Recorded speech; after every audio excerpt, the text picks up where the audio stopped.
you see the screen? Yes, I can now. Okay. Yeah, if anybody just comes in, could you just let them know in chat, because that'll really kind of like messed it up in terms of streaming. Yeah, just let people know in the chat. Let them know. Somebody else is here. That like they're gonna be the only person, or there might be a couple more people that join in later in that day. Okay. Hello, Samantha. So because of the issues that we're having today, and I've told like maybe a couple of people that came in before this, not a lot of people have joined in today. So we'll still be giving the lecture and posting onto YouTube. However, if you want to be here, please feel free. But we are going to just post the video on YouTube as usual. If you want to stick around and ask questions, of course, feel free to do so. Okay. Just that maybe if you want to tell people, because I don't want to interrupt myself, but yeah. Yeah, I will. All right. Do you think I should start over? Yeah, I think it might be easier for the editor if I just start over. Yeah, probably. Okay. So today's lecture will be on lipid metabolism and ATP production. Okay. So we talked before about carbohydrate metabolism and how the products of that are usually NADH and FADH2 rather than ATP directly. That's because they can be made into ATP and they have ATP equivalent value. Today, one of the things we'll be talking about is how that actually happens, as well as how lipid metabolism occurs in addition to carbohydrate metabolism, which we talked about. The learning objectives for today: what are lipids? What is their structure?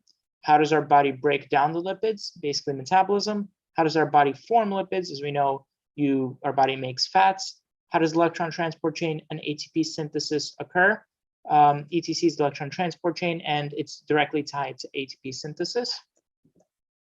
Okay, moving on to the content. First is lipid structure. So what are the different types of lipids? Main categories of lipids that you will have to know are called free fatty acids and glycerides. There's also a longer version of the name glycerides. It's with aldoglycerides, but either way, it means the same thing. There are also lipoproteins and glycoproteins. Those aren't as important, not in the sense of your body, but in the sense of the MCAT. They don't really ask questions about that. They may ask some general basic questions, and so if you want to look into that, you should, but it's not as directly important, it's not as crucial as some of the other stuff. So the structure of a free fatty acid is as follows. It has this long hydrocarbon chain of just carbons, hydrogens, nothing else, as well as this hydrophilic head. Can be a carboxylic acid with an OH here. In this case, it's not. It's bound to a sodium ion, right? But the main point is that it's a hydrophilic head with a long hydrocarbon chain as a tail. And there's a difference between, again, a free fatty acid and a glyceride. In this case, the monoglyceride, which it looks almost the same with the same basic structure, and then the head, but it has this glycerol as well attached, and that's what makes it a glyceride. That's where this part comes from. So in terms of saturated versus unsaturated, this is a common thing that you'll see with fatty acids. What you saw previously, this is called saturated, whereas this is called unsaturated. And the difference is that in this long chain, an unsaturated will have a double bond or multiple double bonds throughout its structure, whereas something that's saturated will not have any double bonds at all. It'll only have single bonds. The reason it's called saturated versus unsaturated is because if you imagine each carbon is not just carbon, it has hydrogens attached to it here and here and here, everywhere. A saturated one that doesn't have any double bonds is saturated fully with hydrogens, meaning that each carbon has exactly 2 hydrogens on it, except for this tail end, which has 3. And so it has the maximum number of hydrogens per carbons that it can possibly have. An unsaturated one has this double bond here, so all of these will have 2 like normal, but this carbon will only have 1 hydrogen each. because one of the bonds for each carbon is being used up to make the pi bond. This is results in it being unsaturated, and so it has less than the maximum number of hydrogens that it can have per carbon. That's just an easier way to help you remember it. Another important fact that you should probably know is that in general, unsaturated free fatty acids have a lower melting point than their saturated counterparts.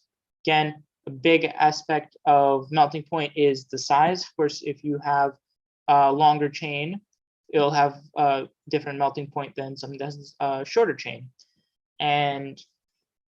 But in general, if you have the same length of the chain and a saturated versus an unsaturated, the unsaturated will have a lower melting point, meaning it will become liquid much easier than a saturated.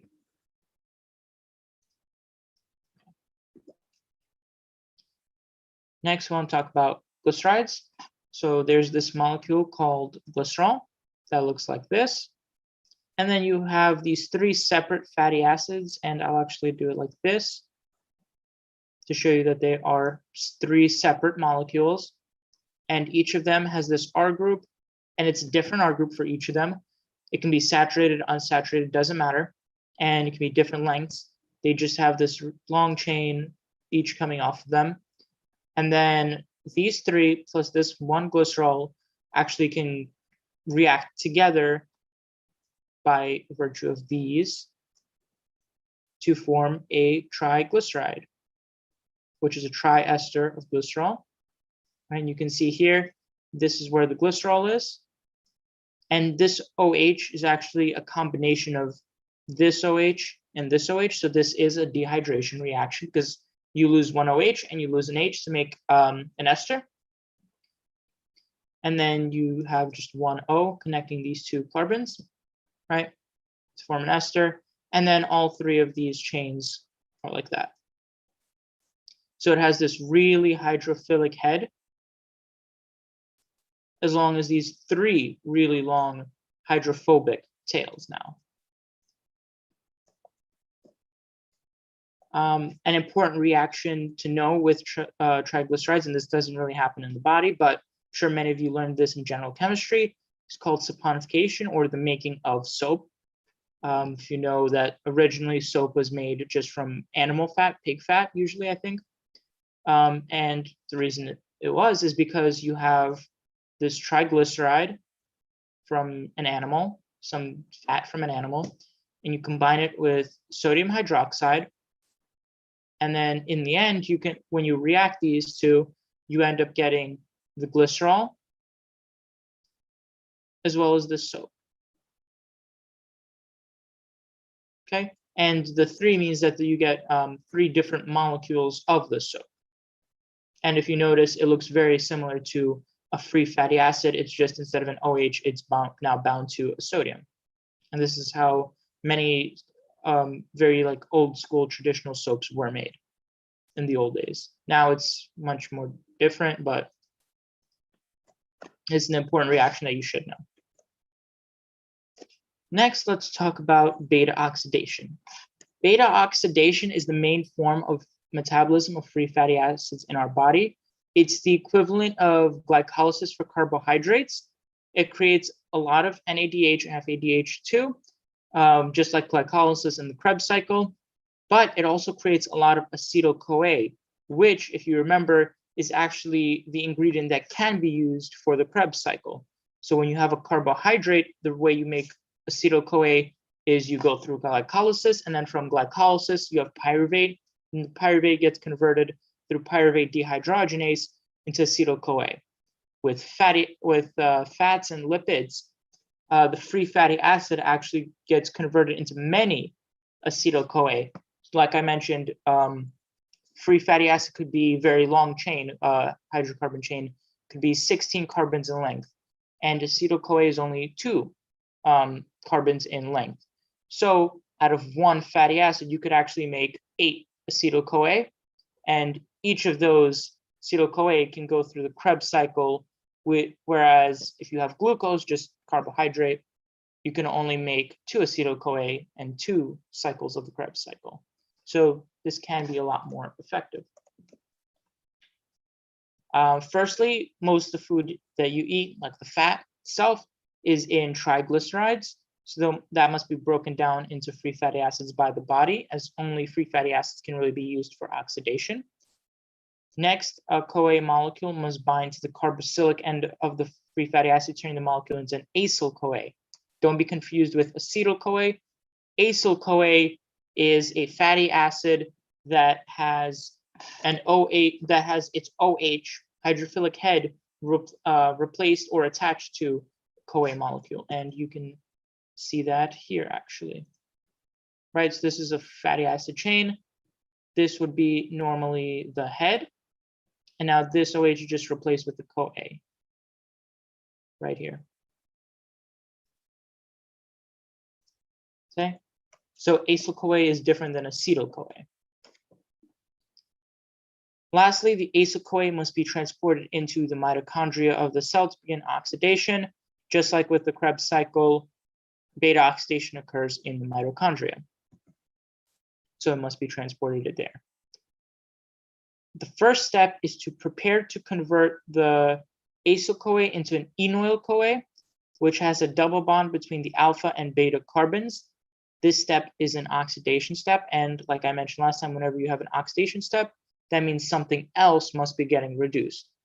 Well, the thing we usually want to get reduced is called either FAD or NAD into FADH or NADH. In this case, it's FAD into FADH. And this is what an enoyl-CoA looks like. So if you remember, the acyl-CoA just looks like a fatty acid chain, whereas now we have this double bond in between this alpha carbon. The alpha carbon is the one that is the first carbon next to this acyl carbon, right? So this carbon doesn't actually count. This is the alpha carbon. And then this is the beta carbon. And the reason it's called beta oxidation, and you'll see, is because the beta carbon is very important specifically. But first thing we do is we form a double bond between this alpha and beta carbon. And this produces FADH2, which is very useful. The next step is a hydration step, which adds an OH group to the beta carbon. So we break this double bond, and instead we add into this molecule water, H2O. That's why it's called a hydration reaction, because we're adding in water as opposed to a dehydration reaction, which we remove water. We add in water. The OH from water goes onto this carbon, the beta carbon, and then the H from the water, the remaining H, goes onto this alpha carbon. So now they're both, again, fully saturated, but now instead of having an H right here, it now has an OH on this beta carbon. The reason for that is because, like I mentioned, we want to make acetyl-CoA from this really long chain. What we can do, since acetyl-CoA is a 2-carbon molecule, we have to cut it like this at this carbon, and we have to cut.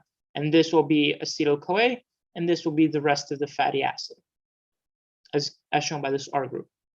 In order to do that, in order to make this a fatty acid, you again have to make an O here, right? A double bond O. Otherwise, it wouldn't be a fatty acid. It would just be a really long hydrocarbon chain. So our goal is to convert this beta carbon into an acyl carbon, right?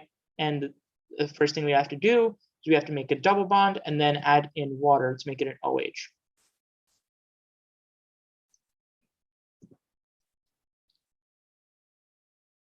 From here, the products of beta oxidation are 1 NADH, 1 FADH. Oh, wait, I believe I skipped, yeah.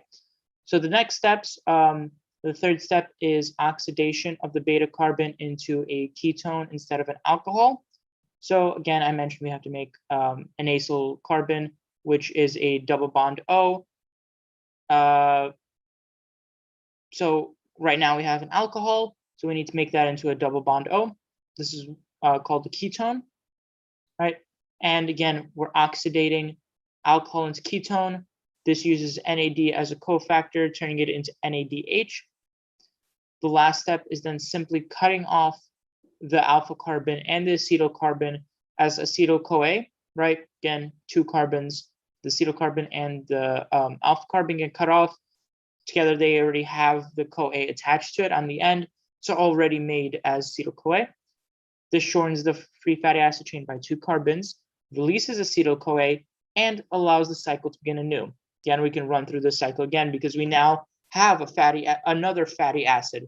We started off with, say, a 16-carbon fatty acid. Now we have a 14-carbon fatty acid plus acetyl-CoA. And we can now start again with the 14-carbon fatty acid, go through another cycle, repeat all of the steps again. Now we have a 12-carbon, back 10, 8, 6, 4, and eventually we'll be left with only 2 carbon acetyl-CoAs, and that's it. So the products of beta oxidation are 1 NADH, 1 FADH2, and 1 acetyl-CoA per cycle. The number of cycles depends on the number of carbons in the free fatty acid chain. Most consumed free fatty acids that we eat have either about 12, 14, or 16 carbons in the chain. So there will be 5, 6, or 7 cycles needed to fully break them down, respectively. And if you're ever given a number, the way to do this easily is, say you had a 12-carbon chain, you have to go into 10, then 8, because we're going down by increments of 2, then 6, 4, then 2, and then we can't go down to 0. We're done at 2. This has 1, 2, 3, 4, 5 cycles, right? Each of these arrows represents going through the entire cycle once. So we go through 5 cycles. If I added 14, if we start off with 14 length chain, we would just have to add one more cycle, 6, 16 would be 7. Okay.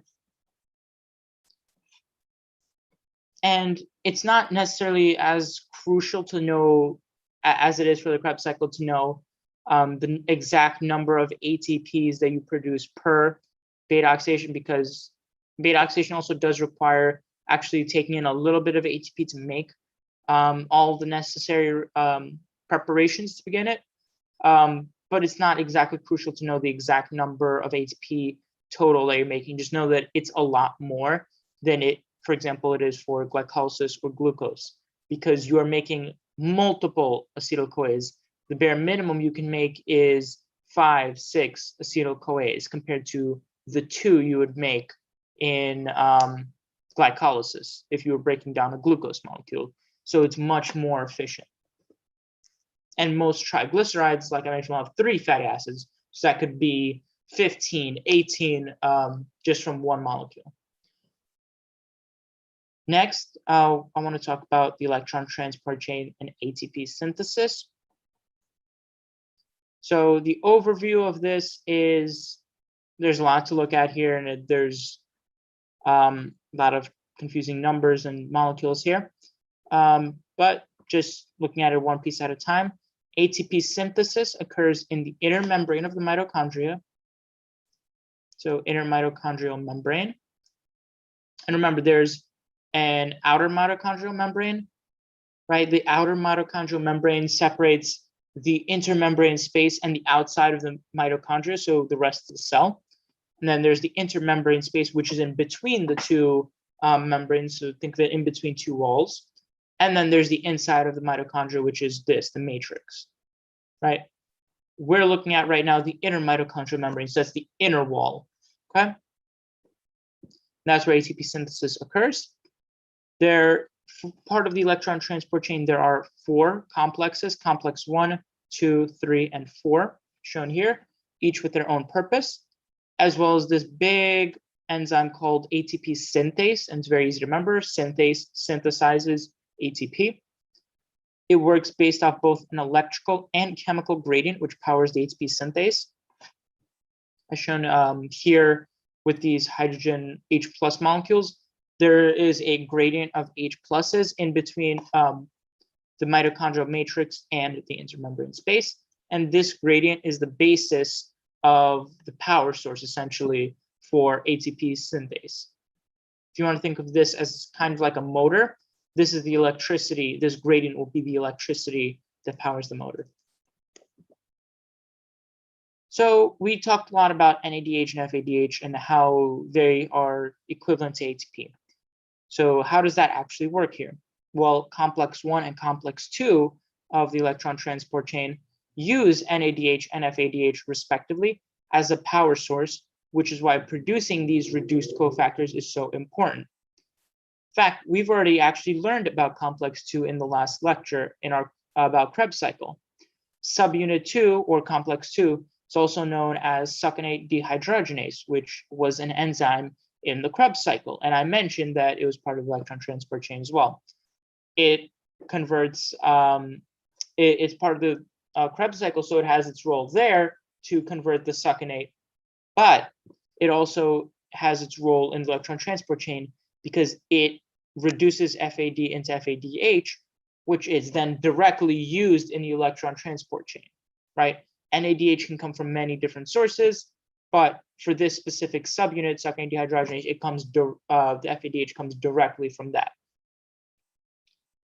Again, it directly and immediately converts the cofactor into power for pumping protons across the inner mitochondrial membrane. And that's the role of both complex 1 and complex 2, is they use these NADH and FADH to pump protons, or H+, across the membrane from the matrix to the intermembrane space. And it's essentially like an active pump. So about this H+ gradient, like mentioned, the power source for ATP synthase is the electrical and chemical gradient between the two sides of the inner mitochondrial membrane. We want to actively pump H+ outside of the matrix into the intermembrane space. We do this by using the reduced cofactors NADH and FADH as kind of like a power source. The H+ will then go down its gradient, naturally want to come back across the membrane, and ATP synthase is actually directly tied to this process of it coming back. And we use this process of the H+ coming back to give energy or give power to the ATP synthase and convert ADP into ATP. And ADP, as you know, is the inactive form. ATP is the active form, which has energy. So as the name suggests, the electron transport chain must move electrons from complexes 1 and 2 to complex 3, complex 4, and ultimately to O2, which turns it into H2O.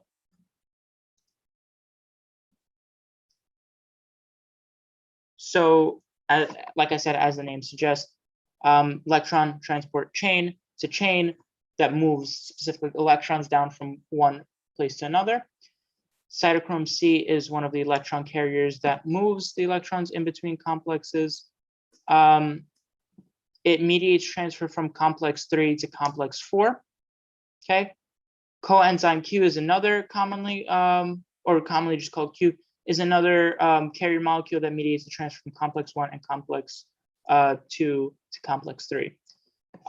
So I'll go back to this here, this diagram, and I recommend taking pictures of all of these diagrams just so you kind of can get a visual understanding, if that helps. Complex 1 has this role, and complex 2 over here. You can see these yellow arrows from complex 1, and right here is Q, or coenzyme Q, which takes the electrons from here, moves it into complex 3, right, which does its thing. Then this cytochrome C right here will take the electrons from 3, move it right into 4. Then from 4, it'll go directly into O2 to make H2O.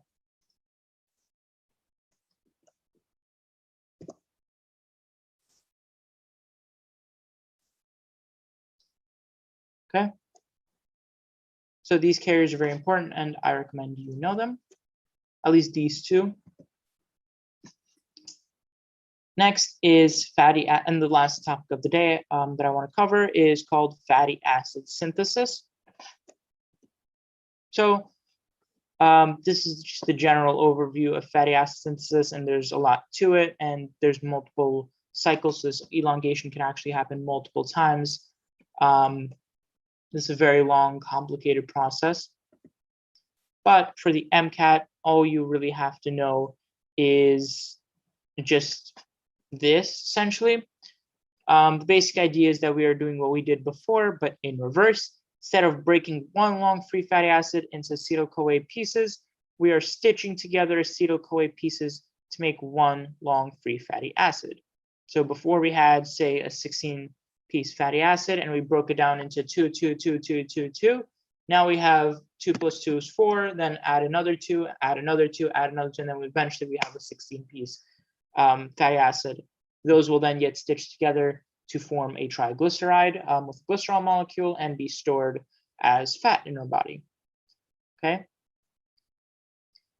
This process uses 2 NADH per cycle, and again, each cycle increases the chain by 2 carbons. If you're making a 16-carbon free fatty acid, you would use 7 cycles, right? And it's the same thing. Generally, the process is going from acetyl-CoA as a start point. You go into malonyl-CoA. Then you use NADPH to kind of turn this, or to add this into using an acyl carrier protein, which you don't really have to know too in depth, but you add it onto the chain, right? Essentially. And a lot of things come off. The CO2, NADH becomes NAD+, right? Water comes out, and then you just add that into the chain. And like I mentioned, this is a very long, complicated process, and this is a better, more in-depth, I would say, diagram of it if you really do want to learn it. A lot of these are very, have a lot of terminology and stuff like that in it, but this is the initiation of synthesis. Then this is the elongation cycle where it adds in, and this is where it goes in. The malonyl goes in here, and then it goes through this whole process, okay? And if you see, a lot of this is just the reverse of what we were doing, except it can't exactly go in reverse, so it has to kind of like find ways around it, okay? And like I mentioned, some of these terms like acyl carrier protein, you don't necessarily have to know all of these phosphos here and all that. So why do this? Oftentimes we eat more carbs and fat than needed in the moment, so the body decides to store them for later when it is energy starved. Therefore, it converts acetyl-CoA into free fatty acids, which are then made into triglycerides and stored away, like I mentioned. Carbs are, however, not stored in this form. Carbs are usually stored in the form of something called glycogen. So is usually what it's stored as, and the process is very similar, where it makes it into a chain that is kind of unusable in its current form, but can easily be converted back into glucose, right? But we don't really cover that in depth because, again, like this, it's not as high yield, and it's very complicated and very well regulated, right? The main thing I want you to know is the regulation. So when you're, for example, and we cover this in a different lecture, but if you're hungry, you have certain hormones that go through your body that will kind of tell your body that you're hungry and energy starved. So it'll take the fat that you have and convert it into energy to power yourself. Whereas if you're full, it'll tell your body, oh, we just had a lot of food, we don't need it right now, turn it into fat, turn it into glycogen, turn it into whatever. Okay, so that concludes the lecture for today. If you have any questions about this topic or anything else, please contact me. Here's my email. I also recommend you join the GroupMe and ask any questions there if you have any. There's a lot of students, and I'm sure you'll get an answer to any question that you may have on there, whether it relates to MCAT, studying, any topics in particular, anything on your kind of pre-med journey. Okay. All right. So we're going to end the lecture for today there. If you guys have any questions, again, please email me or join the GroupMe. Right. Thank you very much for watching. Have a great day.